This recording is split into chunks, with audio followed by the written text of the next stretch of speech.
We ready? I think we are. Welcome to Still Untitled, the Adam Savage Project. I'm Will. I'm Adam. And I'm Norm.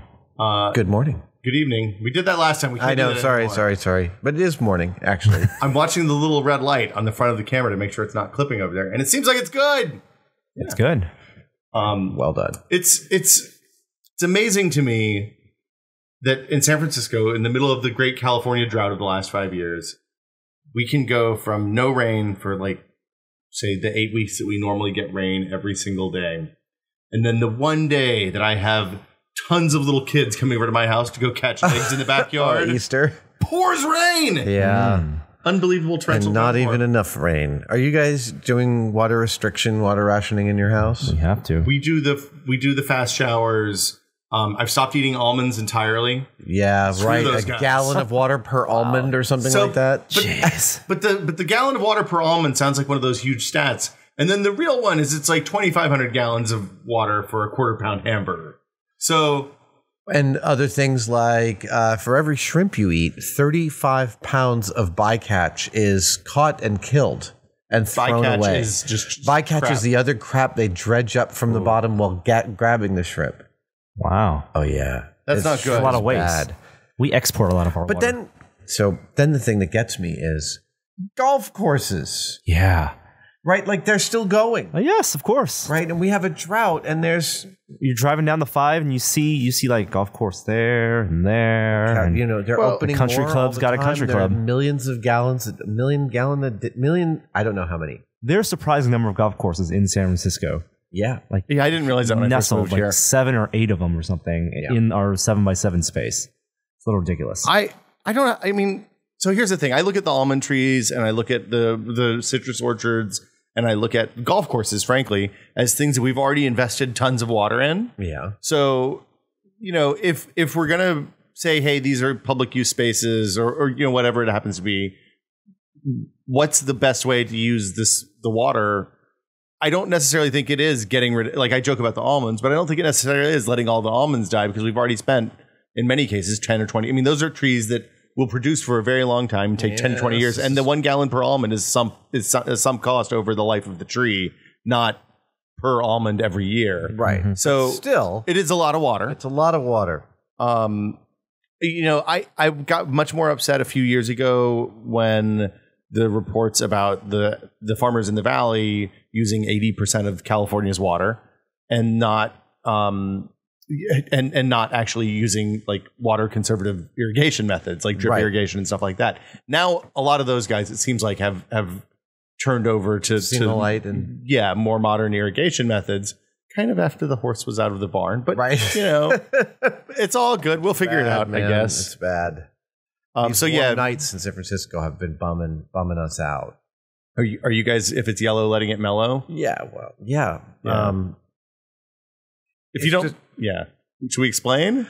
No. That should be pretty clear. I think that's pretty clear. Okay. No, and I don't have any problem with that. And we did that in New York when I was a kid. We had a drought back in New York, and this is not our first rodeo in San Francisco. But still, it's like the levels to which it's gotten, and frankly, the what seems like an incredibly poor response from Sacramento is very upsetting. I don't think the water restrictions that Jerry Brown's, they don't go far enough. No. Well, it's too little, too late. Yeah. I mean, the fact But that we're so resistant to change anyway. well, and the fact that there's municipal, the fact that San Francisco is planning non-drought tolerant stuff as recently as 3 years ago in medians and parks and stuff like that is insane. Now, it's good to have green space. Yeah. Some, but yeah. let's be realistic. The middle of 19th Avenue, that doesn't need to be green. No feet trod on the middle of, anyway. My experience with SimCity, people are going to be sad and angry. The toilets won't flush. So taking all the green space away. Well, as far as Plazas, talking about consequences, I was talking with the kids this morning.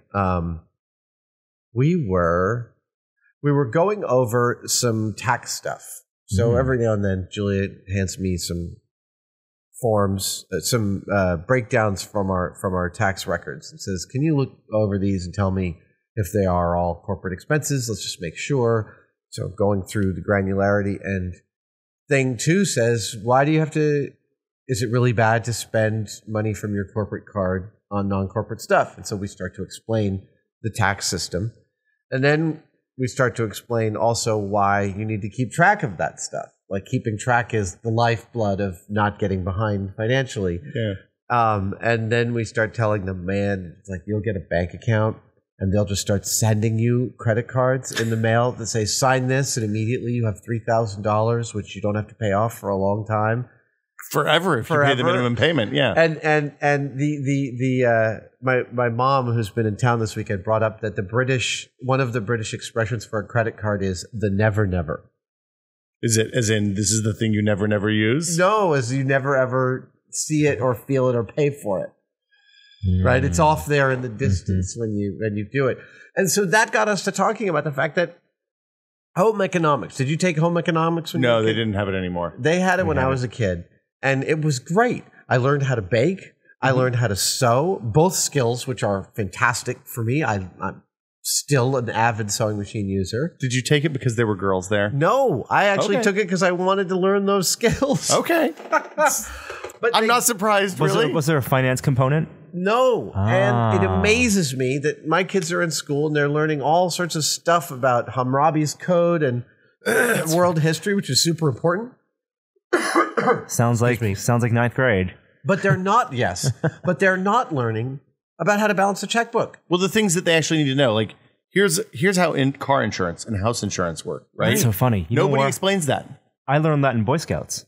What? Insurance? No, that is the most boring personal Boy finance. Scout troop ever. No, there was we one had of the merit personal badges. finance The personal management badge. But that was just balancing your checkbook. Yeah. But still, that's really vital. Yeah. Right? I mean, like I was explaining. Accounting, like personal accounting and writing down. Here's I'm things sure it's kids changed don't now. realize. Kids don't understand predatory lending. They don't understand that your credit card will move your payment date in order to throw you off balance and make you accidentally pay late. They don't know that your credit card company, that your bank will prioritize the checks it pays off in order to maximize the number of overdrafted checks to charge you overdraft fees for every single one. Do you know about that one? No, explain that. Okay, so let's say you have $100 in your bank account, and you write one check for $90 and 8 checks for $5 each or $3 each. So you're overdrawn. You're overdrawn by maybe $1. What it will do is it could pay off 5 checks and blow out the 90, and then you pay one overdraft fee. But no, it'll pay off the 90 and overdraft you on all the others so that they can charge you multiple. They literally have algorithms that do that so that you pay the most. And then they probably hit you with the fees as well, too. Right, like and the fees are what? It's like a standard fee. It's going to be like $35, and then there's an amount on the check that it takes a percentage of. It can be hundreds of dollars. Oh, yeah.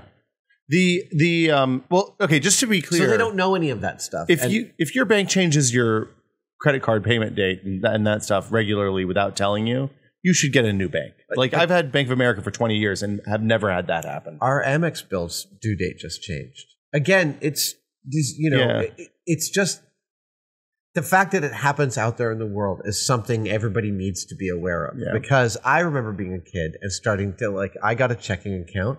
And I started getting credit cards in the mail. And I had one, and I signed it and got a credit card. I felt really grown up. I didn't spend anything on it for months.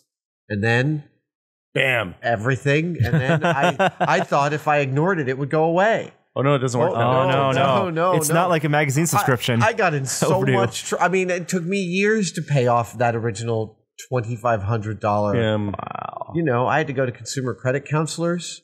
Well, but I mean, it's one of those things that no one ever explains unless your parents do it, unless you happen to be lucky enough that you read the book that somebody hands you, like that uncle gives you when you turn 15. You actually read it. Yeah, but like home financing, the difference between a home loan and a loan that's compounded monthly and annually and whatever the other options are, those only two I know about.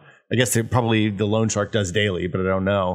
The VIG. Yeah, exactly. Well, you got a real nice leg here. It'd be a pity if something happened to it. It's that stuff's never explained. No. You have to find that out for yourself. And the earlier you find that out, the better off you are. One of our friends, Brian, had a revelation when he turned about 30, I think, where he realized that if he kept his expenses low, he could literally do anything he wanted. because he'd reached a point in his life where he was able to earn money without necessarily going to an office every day. Yeah. And he was like, look, I don't have credit card debt. I don't have a car payment. I have this house, but I can rent it for more than I put into it. Yeah. I can move to Hawaii. Bingo. And he moved to Hawaii. I know. Yeah. Did you read I that love Vogue that. story about that? There's a couple who did this startup. I think they did Songify an app, and they made a ton of money. I think they sold to Smule, and then they lived in Palo Alto or somewhere in Silicon Valley, bought tons of stuff. Everyone there has a Maserati or a Tesla, started buying tons of stuff, and then one day they just gave it all away and traveled the world for a year. Because It's very appealing to me. It is very and it's appealing. Airbnb'd, and there's the progression of, as they explained it, internet was spotty at times, but then once internet got spotty enough, they just put away their phones for weeks at a time, and it's not a concept I can connect with. Yeah. That's incredible. And they said it was the most liberating thing ever. Everyone says that. Did you guys ever get in trouble and use consumer credit counselors? Do you know about this service? Mm-hmm. This is kind of amazing. If you end up with a lot of credit card debt from multiple credit cards, it can be very, very, very difficult, nigh impossible to get out from under that if you have, let's say, some past dues of 30, 60, or 90 days. They will be coming after you. They will be compounding fees and penalties, etc. So there is a group, it's a nonprofit, I believe, called Consumer Credit Counseling Services. They actually were, if I'm not incorrect about my history, formed by the credit card companies to help people get out of default. And the way it works is because Consumer Credit Counselors has a terrific record, what they'll do is you go to them and you say, I owe money on these 5 credit cards. It's $18,000 in debt. My minimum monthly payment is $1,800 a month and I can't make that. Right. They go to the credit card companies and negotiate with them as a block and say, can you freeze and they get most of them to freeze the interest. That's giant. Mm-hmm. Then they get them to accept, they say, what can you pay? Then you work with them. Okay, you can pay $900 a month. Then they figure out and they go and negotiate with all 4 of the companies that you owe money to and say, he can only pay $200 here, he can pay $160 here, he can pay this and this. But the interest isn't running anymore, so the clock's not ticking, and you're at least not accruing more debt. You're actually knocking principal off. They freeze the interest, and they get your monthly payment down so that you can actually start paying off the principal that you owe instead of just constantly peddling. And they got me out of my debt, and it was phenomenal. The relief was so massive. So it's a these are the kind of things that I think they should be teaching kids in high school, which is where my kids are. Like that is exactly the age at which they should learn that. Have you gotten a checking account for your kids yet? When do you think is that? Like I got that when I went to college, basically. Yeah, my wife and I have been talking lately about sitting down and talking to them and running through maybe a summer of a checkbook balancing home course, right? Like homeschooling them in finances like that, because they should be scared. Like, they don't realize that there are algorithms built to exploit the ways that they don't think about money in order to extract more from them in the long run. And as there are services, it's so easy for younger people to get into PayPal and to use the digital services, and with things like the Apple Watch stuff and Apple Pay, there's no tangible aspect to it. No. It's not even numbers. Right. And this whole, I think I have $100 in the bank. Like, that doesn't let me Venmo something. Nope. Overdrawn. Yeah. Debt. And, even down to understanding, do you know what the credit card companies refer to customers who pay off in full every month? No. They call them deadbeats. Yeah, it's good to be a deadbeat. Yeah. Because they make no money off of them. Right. We're deadbeats. It's We just pay free off loans. every month. Yeah. Exactly. Wow. So once you understand that they think like that, you understand that they're working really hard to get you to stumble. Well, it's like Douglas Adams said, the first against the wall when the revolution comes, clearly going to be the bankers. Yes.